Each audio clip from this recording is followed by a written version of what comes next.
teninao ka nohaniko, hitako ny teninao ka nohaniko. Famerenana ny lesona sekoly sabata ho an'ny lehibe arahinao eto amin'ny Hope Fire Radio miaraka amin'ny imprimerie adventiste. Hitako ny teninao ka nohaniko, hitako ny teninao ka nohaniko.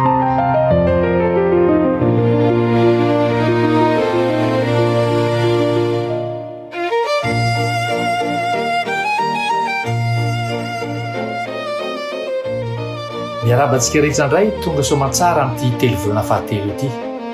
Faly tokoa tsika manomboka ny andehandesona vaovao izay andalianantsika ny bokin'ny Koritianina voalohany sy ny Koritianina faharoa. Izaho manokana dia tena liana amin'ny fandaliana ny asa soratry Paoly ary mino aho fa ho tahaka izany koa ianareo satria ireo taratasy izay nosoratany dia mbola velona sy manan-kery ho amin'ny fiangonana ankehitriny. Ny mpanaomponareo, ny mpiara-mianatra aminareo, Dr Jean Jacques Andriampara indray no miaraka aminareo eto anio amin'ny famerenana ny lesontsika amin'ity herinandro ity. Mialohan'ny anomboantsika ary dia andeha anondrika alohantsika isika hiaraka hivavaka.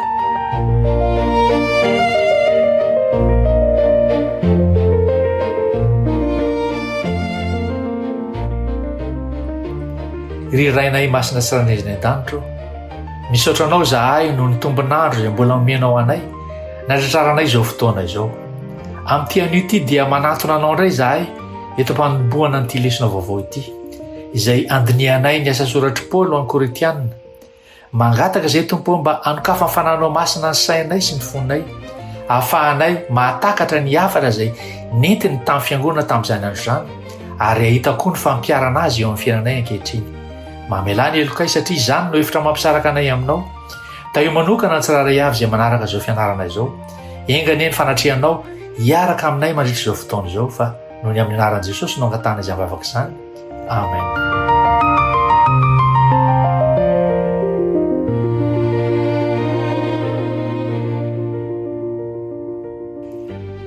Manomboka lesona vaovao isika amin'ity telo volana ity izay andiniantsika lalina ny bokin'ny Koritianina voalohany sy ny Koritianina faharoa. Tsy taratasy nosoratana tao anatin'ny fiadanana sy ny filaminana izy ireo fa nosoratana ho amin'ny fiangonana iray izay niatrika olana maro. Ny fisaratsarahana, ny fahotana, ny fijangajangana, ny fialonana, ny fireharehana, ny fifandirana ary ny fahalemen'ny finoana. Na dia efa 4 taona aza no lasa dia mbola hitantsika ao amin'ny fiangonana sy ny fiarahamonina ankehitriny ireo olana maro izay natrehan'ny Koritianina. Izany indrindra no mahatonga ny hafatry Paoly ho tsy lany andro fa mbola velona sy manan-kery ho antsika ankehitriny. Ny hafatra lehibe ampitain'ity telo volana ity dia iray ihany hoe ny vahaolana amin'ny olana fiangonana rehetra dia Jesosy Kristy sy izy voaomby teo amin'ny hazo fijaliana. Tamin'ny telo volana lasa tsika dia nandalina ny fomba anamafisana sy ampitomboana ny fifandraisantsika amin'ny Jesosy Kristy. Amin'ity telo volana ity kosa isika dia hiditra amin'ny fomba fandalinana hafa tanteraka satria andeha andinina isan'andinina ao amin'ny bokin'ny Koritianina voalohany sy Koritianina faharoa isika. Tsy hijery fotsiny tantara na ny toe-javatra nisy tamin'izany andro izany isika fa hiezaka kosa hatakatra ny sain'i Paoly sy ny fomba izay nampiara ny filazantsara teo anatrehan'ireo olana sarotra natrehan'ny fiangonana. Raha ny marina, efa narivon'ny taona no nampiasain'ny olona ny taratasy ifandraisana. Niova ny fitaovana ampiasaintsika ankehitriny. Mety amin'ny alalan'ny tambazotra sosialy, mety amin'ny alalan'ny mailaka na afatra ny soratra no ifandraisantsika, saingy tsy niova ny tanjona. Ny taratasy no ampiasaina hatrany hizarana vaovao, ampitaina fihetseham-po, anitsiana ny fahadisoana, anomezana torohevitra ary ampahirezana ny hafa. Dia toy izany koa ireo taratasin'ny Paoly. Tsy hoe boky nosoratana ho lasa tantara fotsiny izy ireo fa taratasy velona izay nosoratana mba anitsiana, ampianarana ary ampahirezana ny fiangonana. Ary izany indrindra no mbola ataony amintsika mandraka ankehitriny. Ny lesona voalohany izay hodinitsika amin'ny telo volana ity dia mitondra ny lohateny hoe ny asa fanompoan'i Paoly tany Korinto. Mba hanamora ny fandalinana ny lesona dia hozaraintsika telo araka ny mahazatra ity lesona ity. Ny fizarana voalohany dia hijerentsika ny tontolo nisy an'i Korinto sy ny antony na zava-dehibe an'io tanàna io teo amin'ny asa fitorian'i Paoly. Ho hitantsika ny lafiny ara-jeografia, lafiny ara-toekarena, lafiny ara-kolontsaina, lafiny ara-tantara ary ny antony izay nisafidianan'Andriamanitra ny tanàna io ho hivon'ny asa misionera. Ny fizarana faharoa dia hodinentsika ny maha apôstôlin'i Jesosy Kristy an'i Paoly. Inona no nahatonga azy ilaza ampasahina ampatokiana fa natsoan'andriamanitra izy. Inona ny mahasamihafa ny fanendren'olombelona sy ny fiantsoan'andriamanitra ary inona no lesona izay raisintsika momba maizy antsika ao amin'i Kristy. Ny fizarana fahatelo dia hojerentsika ilay fampanantenana mahafinaritra nataon'i Jesosy tamin'i Paoly tao Korinto. Araka ny valazan'Tsenjery hoe aza matahotra fa mitenena ihany fa manana olona maro eto amin'ity tanàna ity ao. Ao no ahitantsika fa matetika ny olombelona dia mahita fahotana tsy fahombiazana, nefa Kristy kosa dia mahita olona izay mbola ovain'ny fahasoavan'Andriamanitra. Enganeny fanahy masina hitarika antsika mandritra an'ity fianarana ity mba tsy ahazo fahalalana fotsiny sika fa ahazo fiainana vaovao sy hery vaovao anompo amin'i Kristy amin'ny fahatokiana sy ny fitiavana.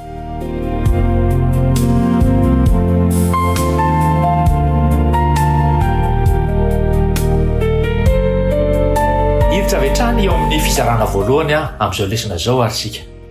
Fizarana voalohany dia hoe zava-dehibe ny tontolo manodidina ny Korinto. Resantsika ny latsinainy sy talata, lakamisy ary zoma anatin'ny lesona izany fizarana izany. Alohan'ny andinetsika ny votoatin'ny taratasin'ny Paoly dia ilaintsika aloha ny mahafantatra ny tontolo nisy ny fiangonana tao Korinto. Nisy fomba fiteny milaza hoe tsy hahatakatra ny hafatra ianao raha tsy fantatra ao ny toe-javatra nanoratana azy. Ary dia marina tokoa izany amin'ity boky ity. Tsy kisendrasendra ny fidianan'Andriamanitra ny Korinto ho iray amin'ireo foibe ny asa fitoriana. Ary raha takatsika ny mahazava-dehibe ny tanàna io ara-jiografia, ara-toekarena, ara-kolotsaina ary ara-tantara dia ho takatsika kokoa ny antony nanoratan'i Paoly an'ireo taratasy roa ireo sy ny antony mbola mahazava-dehibe azy ireo ho antsika ankehitriny. Mba hanomboantsika ity fizarana ity ary dia tiako zaraina aminareo ity tantara marina anankiray ity. Tamin'ny taonjato faha 20 dia nisy lehilahy iray antsoina hoe William Carré, izay fantatra amin'ny anarana hoe rain'ny asa fitoriana moderna. Tsy mpitandrina malaza izy tamin'ny voalohany, fa mpanao kiraro ny asany. Indray andro dia nisy nanontany azy hoe inona ny asanao? Dia namaly tampahendreny izy hoe mpanao kiraro aho mba avelona. Fa ny tena asako dia nitondra olona eo amin'i Kristy. Ary izany indrindra koa no hitantsika amin'ny fiainan'i Paoly. Na dia niasa ho mpanao lay azy izy mba azahoana vola ivelomana, dia tsy izany no noheveriny ho tena asany. Fa tany tsara fa ny tena antso nomen'Andriamanitra azy dia hitory ny filazany tsara sy nitondra olona eo amin'i Kristy. Mampianatra antsika izany fa tsy voafetra amin'ny toerana na ny asa ataontsika ny fanompoantsika an'Andriamanitra. Mety maro amintsika no mety ilaza hoe mpampianatra, na hoe dokotera, na hoe mpitsabo mpanampy aho, na hoe mpandrarà, na hoe mpamily aho, na hoe mpianatra aho. Tsara avokoa izany rehetrarehetra izany. Saingy ho an'ny kristianina kosa dia asa fotsiny izany, fivelomana fotsiny izany, fa ny tena mahizy antsika dia ny mampianatra kristiantsika. Ary ny tena iraka izay men'Andriamanitra antsika dia ny hovavolombelony na aiza ametrahan'Andriamanitra antsika. Ary izany nataon'ny Paoly tao Korinto. Mba hatakarantsika ny fahombiazan'ny asa fanompoan'i Paoly ary dia ilaina ny mahafantatra ny toerana misy amin'ny Korinto. Ny asa fanompoan'i Paoly tao Korinto dia voarakitra amin'ny asan'ny apôstôly toko 20. Tao izy no nitony filazantsara nandritra ny herintaona sy enim-bolana. Fotoana izay lava nandaniny tao amin'izany tanàna iray izany nandritra ny dimisionera nataony. Raha jerena amin'ny tantara dia noravain'ny Romanina tamin'ny taona 470 talohan'i Kristy io tanàna io fahiny. Saingy naoriny Julius César indray izany tamin'ny taona 470 talohan'i Kristy. Ary dia vetivety dia lasa iray amin'ireo tanàna lehibe indrindra tao amin'ny Empira Romanina izany. Nisy antony lehibe izay natonga an'izany. Korinto dia niorina teo amin'ilay antsoina hoe Isthme de Corinthe, izay tany tery kely mampitohy an'i Grèce any avaratra sy atsimo. Ary izay rehetra mandeha avy any Azia, avy any Siria, avy any Italia na makany Roma dia saika mandalo eo avokoa. Noho izany dia lasa foiben'ny varotra sy fivezivezen'ny olona zany ity tanàna kely ity. Satria nisy seranana roa lehibe nanodidina azy dia seranan'i Kenkrea zany tany Antsinana ary seranan'i Lekao tany Andrefana. Ary izay natonga ny Korinto ho anisany anankiray amin'ireo tanàna nanan-karena indrindra tamin'ny Empira Romanina. Ny mpivarotra, ny mpanao raharaham-barotra, ny mpizahatany ary ny olona avy amin'ny firenena maro samihafa dia nifamezivezy tao isan'andro isan'andro. Tsy kisendrasendra izany. Fantatr'Andriamanitra fa raha miorina tsara ao amin'ny toerana io ao Korinto io ny fiangonana dia hiparitaka haingana any amin'ny faritra maro ny filazantsara. Izao no nambaran'i Ellen White manamarika izy fa nataony paoly ho foibe ny asa misionery korinto izy nandrisa ny heritaona sy enimbolana nipetrahany tao dia tsy tao korinto ihany no niasany fa avy tao ihany koa no nandrerina fiangonana maro tany amin'ireo tanàna manodidina. Tadio tsara fa tsy avy hatrany dia tonga tao korinto paoly fa nandrisany dimisionera faharoa izay nataony dia efa nandalo tany Filipi izy, tany Tesalonika, tany Bere ary tany Atena. Tao Atena no niresahany tamin'ireo filozofa maro samihafa tao amin'ny lantsoina hoe Areopago ary dia nampiasa lojika, tantara ary teny nalaina tamin'ireo poeta grika mihitsy azy izy mba hahafahan'ireo olona manam-pahaizanareo hatakatra ny hafany. Nafinaritra ny toriteny raha fijerin'olombelona kanefa dia izao vitsy dia vitsy ny nino azy. Nisy ny nime azy aza tamin'izay fotoana izay, nisy ny nanesoeso azy ary nisy ny laza hoe hiaino anao indray izay amin'ny manaraka. Tsy dia nisy vokatra arak'izay nantenainy ny zavatra izay nitoriana tamin'io fotoana io.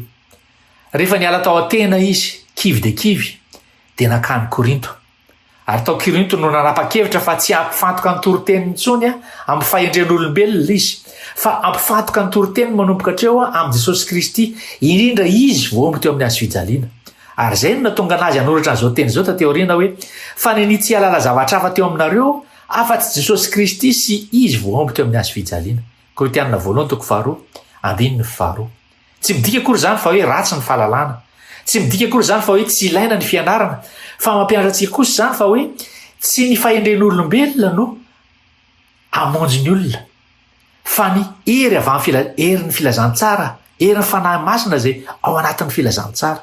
Indraindray mieritreritra hoe rehefa mahay miteny aho rehefa mahay mandresy lahatra aho rehefa manana diplôma ambony aho dia maro ny olona ibebaka rehefa mitory teny fa ny lesona izay ampianarin'ny paolintsika teo izao ny fanahy masina rery ihany no afaka ampiova fo olona. Isika kosa dia antsoina hitory ampatokiana an' Jesosy Kristy. Na dia anankiray amin'ireo tanàna manan-karena indrindra aza Korinto dia iray amin'ireo tanàna izay nalaza tamin'ny falotom-pitondrantena ihany koa izany tanàna izany. Feno tempoly sy feno sampy io tanàna io ary anisan'ny malaiza indrindra ny tempolin'ny Afrodita, andriamany bavin'ny fitiavana izay nifangaro tamin'ny fomba fiaina feno fijangajangana sy fahalitoana. Noho izany dia feno fanompo-tsampy, fijangajangana, kolokolo, fitiavan-karena ary fakapanahy isan-karazany ny fiainan'ny mponina tao Korinto. Mety eritreretritsika angamba hoe nahoana ro nitany amin'izany toerana tahaka izany no nandefasan'Andriamanitra ny Paoly? Ny valin'izany dia tsotra satria izay maizina indrindra no mila hazavaina. Tsy nandefa ny Paoly tany amin'ny toerana mora indrindra Andriamanitra fa tany amin'ny toerana tena nilana ny filazantsara hanazava izany toerana izany. Ary toy izany koa ankehitriny mety ho feno herisetra, mety ho feno kolokolo, mety ho feno fahotana sy fakapanahy fiarahamonina misy antsika ankehitriny. Kanefa tsy antony izay tokony antosirantsika izany fa antony izay tokony hitondrahana ny fahazavan'i Kristy. Ry havana malala, mety tsy hipetraka any Korinto isika saingy samy manana ny Korintontsika avy isika tsiraray avy. Mety ny toeram-piasanao izany Korinto izany, mety ny fianakavianao, mety ny sekolinao, mety ny tanànanao na ny fiarahamonina izay misy anao. Tsy kisendrasendra no nametrahana anao eo amin'izany toerana izany. Tahaka ny namesan'Andriamanitra any Paoly no ampiasain'Andriamanitra anao koa eo amin'ny toerana izay misy anao io ankehitriny. Ary izay no mahazava-dehibe ny fahafantarana tontolo nisy any Korinto. Satria rehefa fantatsika ny alehibe ny fanampy izay natrehan'i Paoly dia vao mainka hitantsika koa ny alehibe ny herin'Andriamanitra izay niasa tao aminy. Ary dia izay no mitarika antsika indray ho amin'ny fizarana faharoa.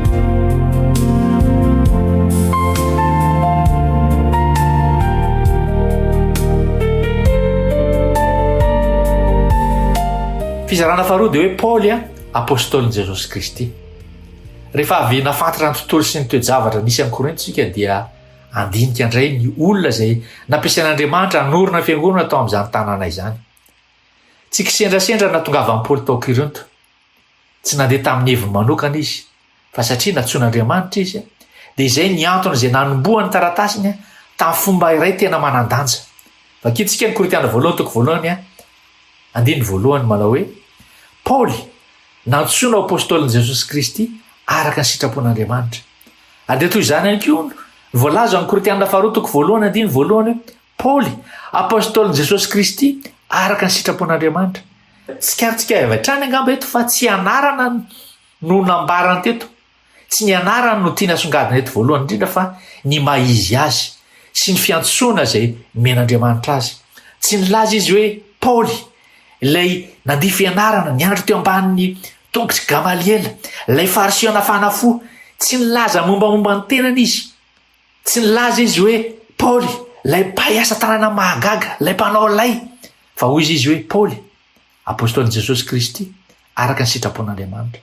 Izany dia mampiseho fa ny tena maizy azy dia tsy nifototra tamin'ny fahaizany na ny lazany na ny toerana nisy azy fa tamin'ny fiantsoan'Andriamanitra.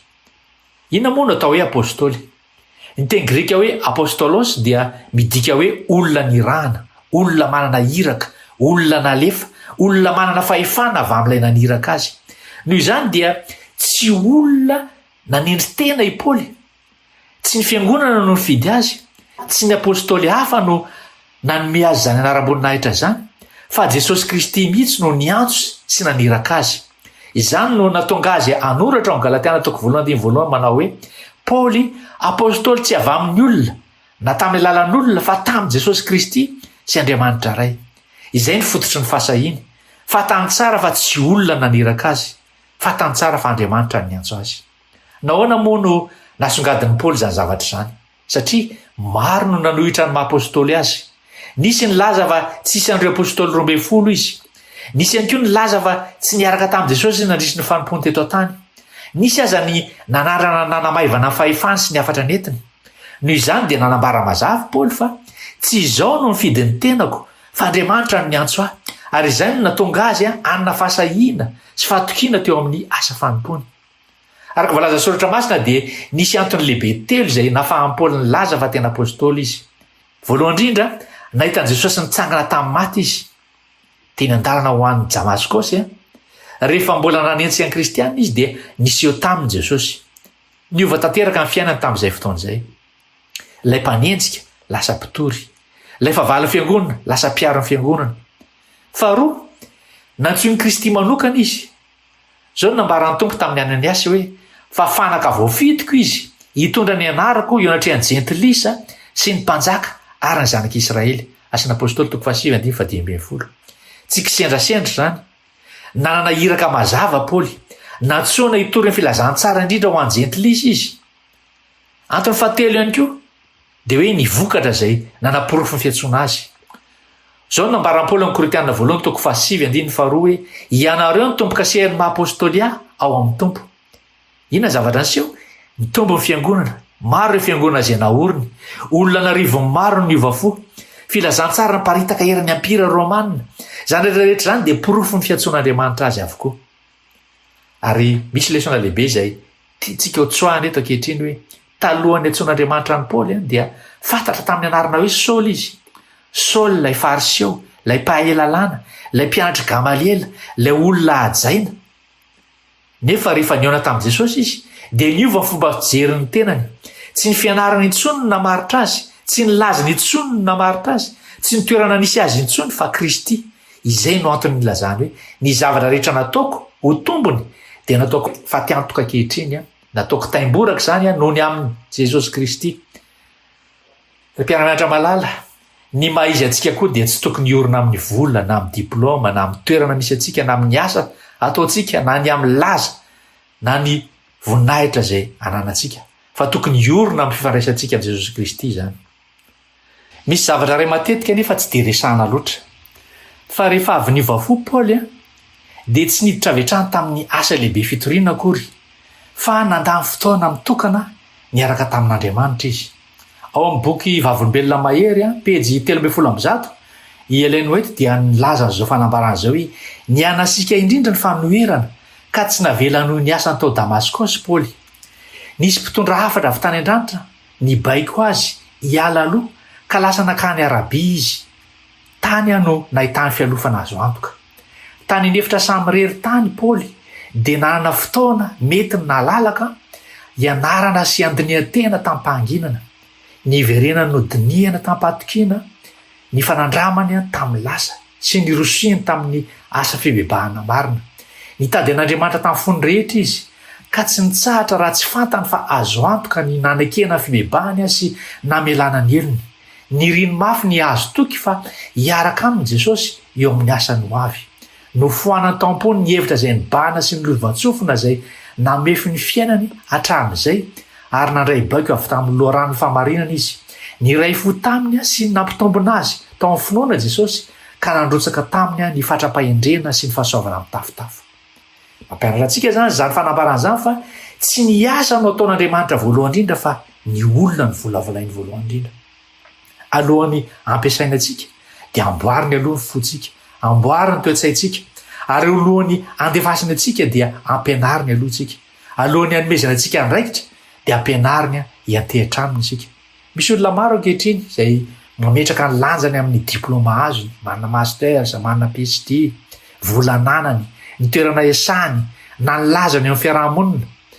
Mampianatra antsika koa sy Paoly eto fa ny tena lanjan'ny olona anankiray dia tsy izay ananany fa izay niantso azy. Ny fanontaniana lehibe indrindra zany dia tsy hoe inona ny asanao fa hoe iza no naniraka anao, inona no iraka izay men'Andriamanitra anao. Tahaka ny Paoly, samy manana ny antso avy amin'Andriamanitra isika rehetra. Mety tsy hitory amin'ny firenena maro isika, mety tsy hanorina fiangonana tahaka azy, kanefa samy manana olona izay tian'Andriamanitra ho tratrarintsika isika. Mety ao tranonao zany, mety any am-piasananao zany, mety any am-pianarana, mety any fiarahamonina izay misy antsika tsirairay avy any. Talohan'ny nanorenan'ny Paoly fiangonana dia nanorina zavatra ray lehibe kokoa Andriamanitra, dia ny maizy azy. Fantany hoe iza izy, fantany hoe iza naniraka azy, ary fantany hoe inona ny iraka izay hampanaovana azy. Rehefa mazava amintsika koa zany antso zany dia tsy voasaka ny fahasairanana, tsy voasaka ny fanoherana na tsy fahombiazana isika satria fantatsika fa Andriamanitra ny antso antsika ary izy ihany koa no afaka hanome hery sy fahendrena hanatanteraka izany asa izay Andriamanitra ataontsika.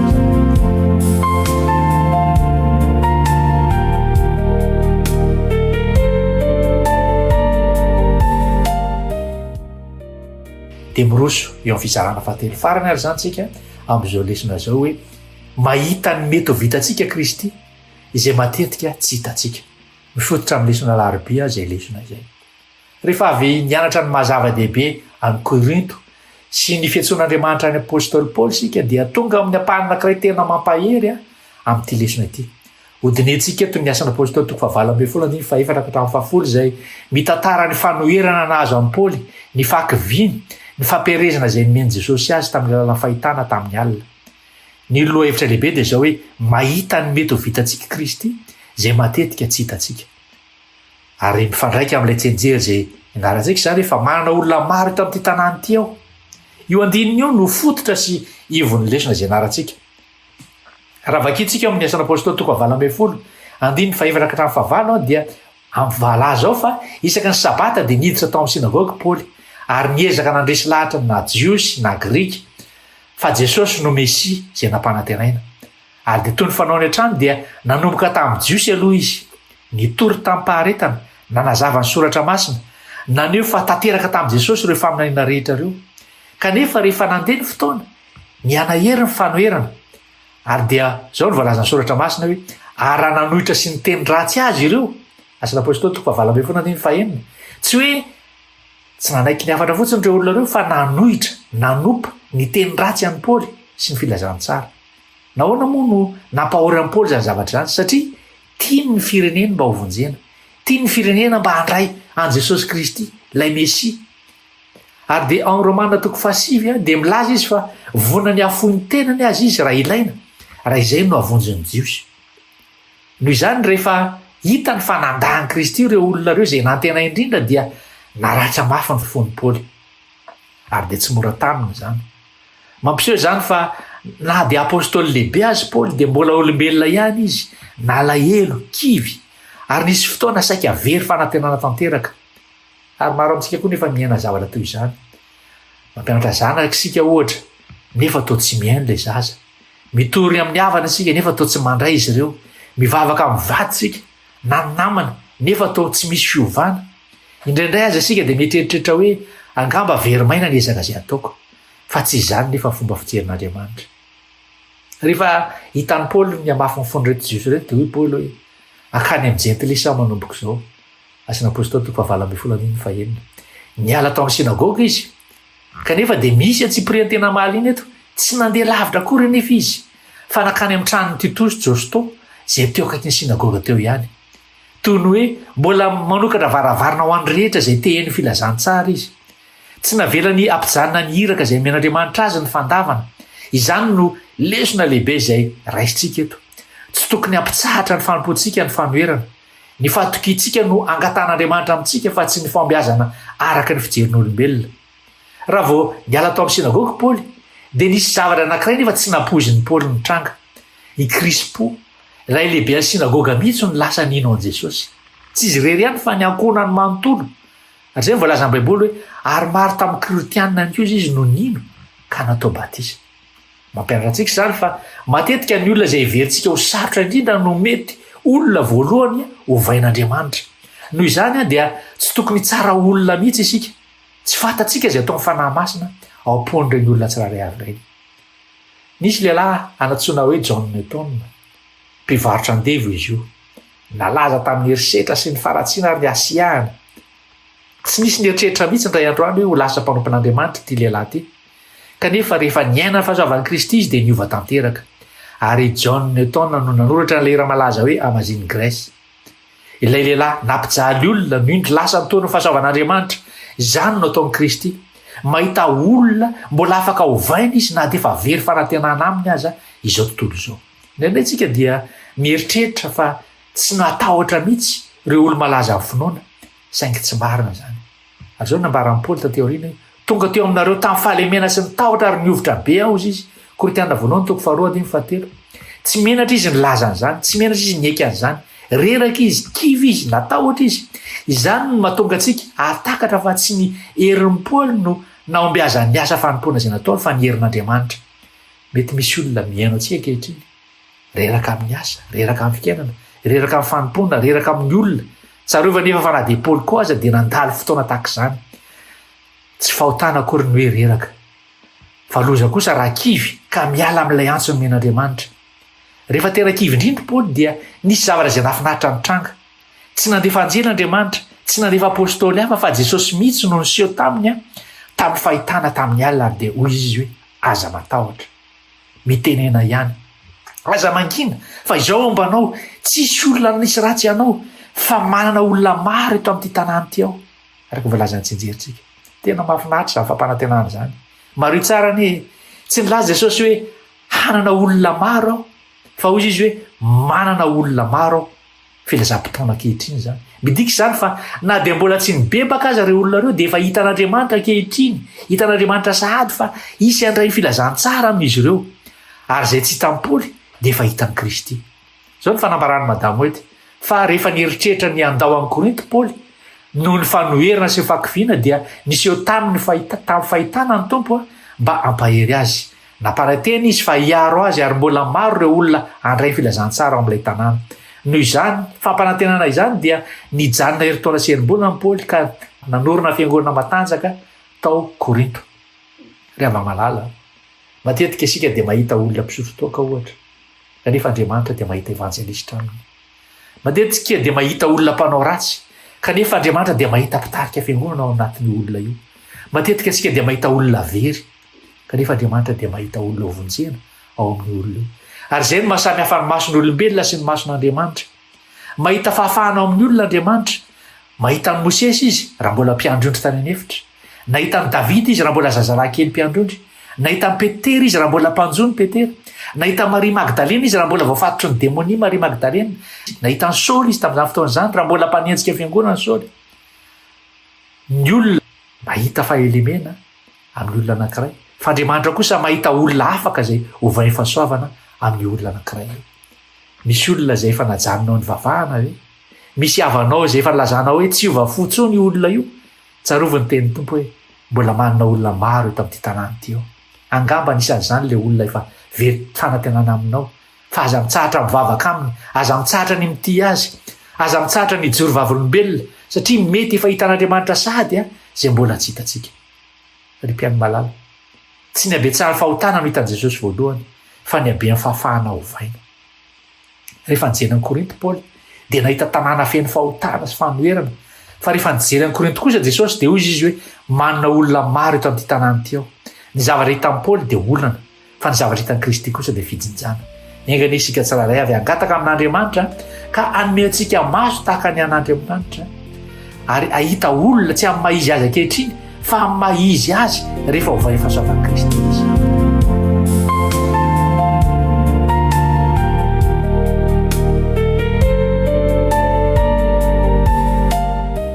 Mpiava malala, tonga amin'ny famarana izao lesona izao tsika. Raha fitinana lesontsika teo zany dia izao hoe zavatra telo lehibe no tian'Andriamanitra ampianarantsika tamin'ity andro ity. Voalohany indrindra, tsy kisendrasendra ny toerana ametrahan'Andriamanitra antsika. Tahaka ny nandefasany an'i Paoly tany Korinto, dia samy nametrahan'Andriamanitra antsika amin'ny toerana iray ihany koa tsika tsirairay avy.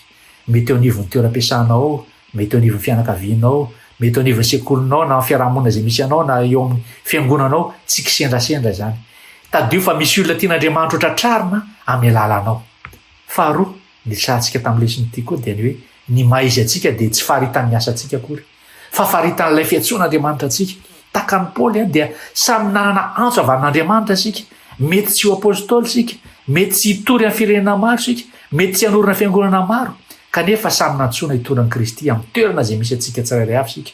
Ny fanontaniana lehibe indrindra dia izao hoe tsy hoe inona no asa ataoko, fa hoe manao ny iraka nampanaovan'Andriamanitra avy aho. Ary ny lesona fahatelo izay lisantsika tamin'ity leson'ity koa dia izao hoe mahita ao amintsika sy ao amin'ny zavatra hafa izay mbola tsy hitantsika Kristy. Rehefa nijery Korinto Paoly nahita fahotana, fanoherana, fahakiviana ary olana.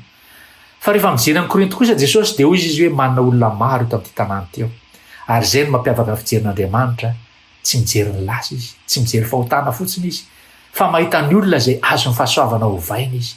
Izay natonga ny Saoly ho lasa Paoly, izay natonga ny Petera ho lasa mpitarika fiangonana, ary izany natonga Maria Magdalena ho lasa vavolombelon'ny fitsakanan'i Jesosy Kristy tamin'ny maty. Ary izany ihany koa no mbola ataony amiko sy ataony amintsika tsirairay avy ankehitriny.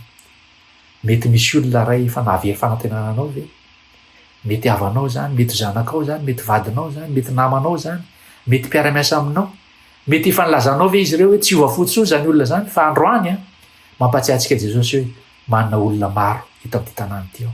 Aza mitsahatra mivavaka, aza mitsahatra mitia an'ireny olona reny, aza mitsahatra mijiry vavolombelona amin'ireny olona reny satria mety efa hitan'Andriamanitra sady ny zavatra mbola tsy hita amin'ny masontsika. Ary angamba misy hafatra manokana ho antsika tsirairay avy koa amin'ity lesona ity. Mety hoe reraka ianao, mety ho kivy ianao, mety ho tsy mahita vokatra amin'ny fanompoana ataonao ianao, mety efa nieritreritra ny hijanona aza angamba ianao. Raha izany no zava-misy aminao dia ino indray ny teny Jesosy tamin'ny Paoly manao hoe aza matahotra fa mitenena ihany, aza mangina fa izao momba anao. Asana Apôstôly toko avana ambin'ny folo andiny fasivy sy fahafolo. Ary izany teny izany dia tsy natao amin'ny Paoly rery ihany fa ho an'izay rehetrarehetra natsoan'Andriamanitra hanompo azy ihany koa. Raha momba antsika ary izany Kristy dia tadio fa tsy verimaina velively ny asa ataontsika. Empamarana izao lesona izao dia tiantsika ny mamaky ny voalaza ao amin'ny mpaminany sy mpanjaka pejy 776 hoe ny mpitondra hafatry ny tompo any amin'ireo tanàna lehibe dia tsy tokony kivy no ny faratsiana sy ny fahamarinana, ny fahalotona hitany anam-pitoriana filazantsara. Ny tompo dia mampahery ny mpanompony rehetra amin'ilay teny nomeny any Paoly tany Korinto hoe aza matahotra fa mitenena ihany, ary aza mangina fa izao mombanao, fa manana olona maro eto amin'ity tanàna ity ao.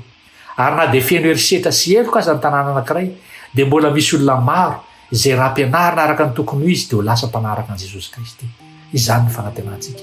Na maizina toy inona ary izao tontolo izao dia mbola manana olona maro Andriamanitra ary mety hampiasa antsika izy mba hitondra azy ireo eo amin'ny Kristy.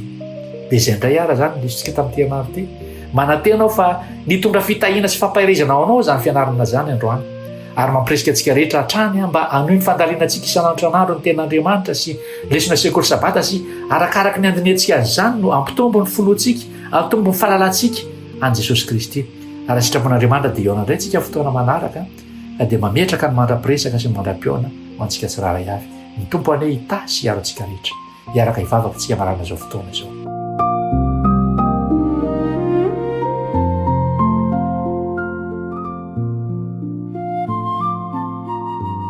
Raina eo izay ny an-danitra, misaotranao izahay no ny teninao sy no ireo lesona sarobidy izay nianarana androany. Misaotranao no ny ohatra izay nasehonao tamin'ny fiainan'i Paoly sy no fampahirizana izay nomenao azy. Ampio koa izay tompo ahita ny tenanay sy ny hafa amin'ny masonao fa tsy amin'ny mason'olombelona. Meo hery izahay mba tsy ho kivy rehefa misy fanoherana toky anao mandrakariva ny fahampanantenana manao hoe izao mombanao ka io raha mpianatra rehetra manera zao tontolo zao zay mandalina n'ity lesona ty engany tompo amin'ny fanahy masina hitarika anay tsiraray avy mandritra ty telovolana ity mba ananany fitombona ny fahalalananao marina sy ny finoana ary ny fitiavana an' jesosy kristy anana zany atao anatin'ny tsiraray avy fa tonona zao vavaka zao amin'ny aran' jesosy amen.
Hitako ny teninao ka nohaniko. Hitako ny teninao ka nohaniko. Famerenana ny lesona sekoly sabata ho an'ny lehibe arahinao eto amin'ny Hope Fire Radio miaraka amin'ny imprimerie adventiste. Hitako ny teninao ka nohaniko. Hitako ny teninao ka nohaniko.